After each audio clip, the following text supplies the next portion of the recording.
ইসলামের প্রতিটি খাবারের হালাল ও হারাম হওয়ার একটি নির্দিষ্ট মানদণ্ড রয়েছে। বিশেষ করে হানাফি মাযহাব অনুসারীদের জন্য খাবার বা ওষুধ হিসেবে কোনো প্রাণী গ্রহণ করার পূর্বে ফিকহ দিক বিবেচনা করা জরুরি। বর্তমান সময়ে ড্যাব বা সান্ডা নিয়ে যে প্রশ্ন উঠেছে তা হলো এটি হালাল কিনা। এ বিষয়ে হানাফি মাযহাবের অনুসারীরা বিভিন্নভাবে দুশ্চিন্তায় আছেন। সান্ডা একটি মরুভূমির প্রাণী যাকে ইংরেজিতে মনিটর লিজার্ড বলা হয়। এটি মূলত গরম ও শুষ্ক অঞ্চলে বাস করে। এর মাংস ও চর্বি লোকজ চিকিৎসায় ব্যবহৃত হয়। এখন প্রশ্ন হলো, শরীয়তের দৃষ্টিতে এর মাংস খাওয়া এবং তেল ব্যবহার করা হালাল কিনা। হানাফি ফিকহ অনুযায়ী সান্ডা খাওয়া মাকরুহে তাহরিমি, অর্থাৎ তা খাওয়া শরীয়তের দৃষ্টিতে অনুচিত ও পরিত্যাজ্য, যদিও একেবারে হারাম নয়। এক্ষেত্রে হানাফি মাযহাবের ইমামরা বিভিন্ন ধরনের দলিল দিয়ে থাকেন। তারা সাধারণত আল হিদায়া ইমাম আবু বকর কাসানি রহমতুল্লাহ রায়ের পক্ষ থেকে একটি দলিল দেন। সেখানে বলা হয়, আমাদের অর্থাৎ হানাফিদের মতে সান্ডা খাওয়া বৈধ নয়। এছাড়া ফাতোয়া হিন্দিয়া ফিকে হানাফির গুরুত্বপূর্ণ ফতোয়ার সংকলন, যেখানে বুক নম্বর 5 পেজ 289-এ সুন্দরভাবে এই বিষয়টিকে ফুটে তোলা হয়েছে। অর্থাৎ সেখানে এটি লেখা হয়েছে সান্ডা খাওয়া মাকরুহে তাহরিমি, অর্থাৎ হারাম হওয়ার কাছাকাছি। এছাড়া তাদের আরও একটি গ্রহণযোগ্য কিতাব আল দুরুরুল মুখতার ও রদ্দুল মুখতার, যেটি ইবনে আবেদিন রহমতুল্লাহ আলাইহি প্রকাশ করেছেন বা লিখেছেন, সেখানে হানাফি ইমামদের মতামতকে তিনি এইভাবে উল্লেখ করেছেন। ইমাম আবু হানিফা রহমতুল্লাহ আলাইহির মতে সান্ডা বা দাব খাওয়া মাকরুহ। হানাফি মাযহাবের ফিকহ বা জুরিসপ্রুডেন্সের যুক্তি, হানাফি মাযহাব এমন প্রাণীকে খাওয়া বৈধ মনে করে যার দুধ পান করা যায় বা যা মানুষের জন্য ক্ষতিকর নয়। সান্ডা একটি ক্ষতিকর ও গন্ধযুক্ত প্রাণী এবং নবী করিম সাল্লাল্লাহু আলাইহি সাল্লাম নিজে এটি খেতে অপছন্দ করেছেন। এই জন্য হানাফিরা এটিকে মাকরুহে তাহরিমি বলে থাকেন, যদিও স্পষ্টভাবে হারাম বলেননি। সান্ডার তেল ব্যবহার করার ক্ষেত্রে হানাফি মাযহাবের বৈধতা কি? হানাফি মাযহাব অনুযায়ী যদি সান্ডার তেল চিকিৎসার প্রয়োজনে বাহ্যিকভাবে ব্যবহৃত হয় এবং এতে নাজাসাত অর্থাৎ যদি কোনো নাপাক মিশ্রিত না হয়, তাহলে এটি মানুষ ব্যবহার করতে পারবে।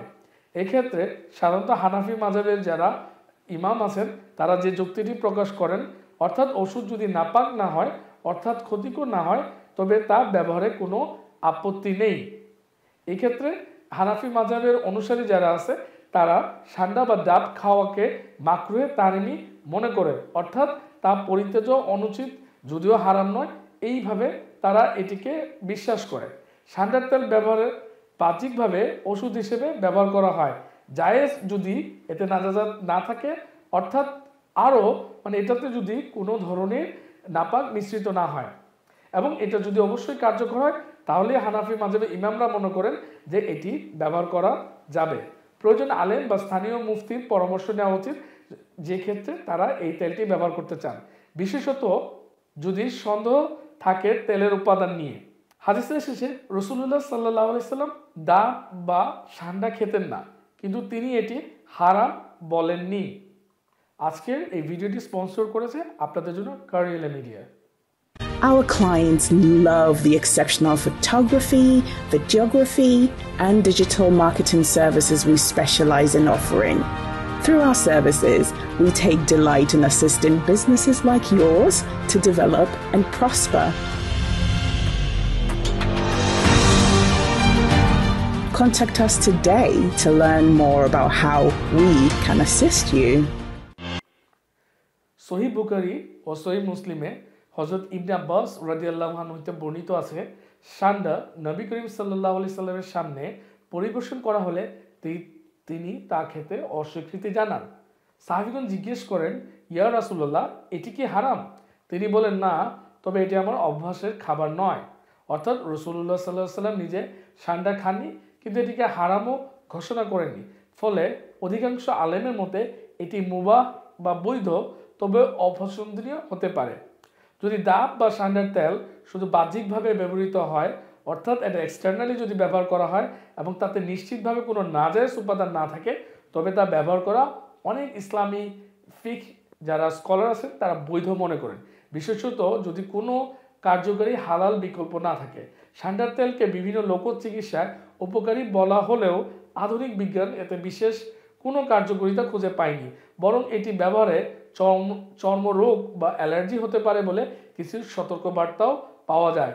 ডাব বা সান্ডা ইসলামী শরীয়ত দৃষ্টিতে হারাম নয়, রাসূলুল্লাহ সাল্লাল্লাহু আলাইহি ওয়াসাল্লাম নিজে খাননি, তবে হারামও বলেননি, ফলে এটি মুবাহ হিসেবে বিবেচিত।